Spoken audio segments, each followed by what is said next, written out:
रमज़ी आसम की बिल्कुल एक गैर सियासी सी शायरी के कुछ अशार आपकी खिदमत में पेश किए देता हूँ।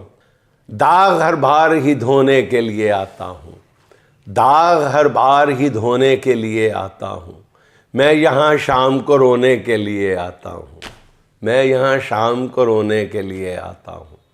अपने बिस्तर से मेरी इतनी शनासाई है, अपने बिस्तर से मेरी इतनी शनासाई है, रात होती है तो सोने के लिए आता हूँ, रात होती है तो सोने के लिए आता हूँ।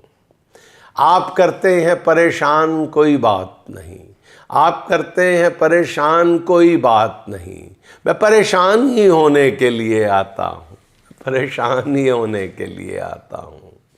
रोज़ आता हूँ तेरे ज़ख्म पे मरहम रखने, रोज़ आता हूँ तेरे ज़ख्म पे मरहम रखने, कौन सा तीर चबोने के लिए आता हूँ, कौन सा तीर चबोने के लिए आता हूँ। मेरे हाथों पे लगे ज़ख्म गवाही देंगे, मेरे हाथों पे लगे ज़ख्म गवाही देंगे, मैं यहाँ फूल परोने के लिए आता हूँ, मैं यहाँ फूल परोने के लिए आता हूँ। लोग आते हैं मेरी ज़ात में ज़म होने को, लोग आते हैं मेरी ज़ात में ज़म होने को, और मैं तुझ में समोने के लिए आता हूँ, और मैं तुझ में समोने के लिए आता हूँ।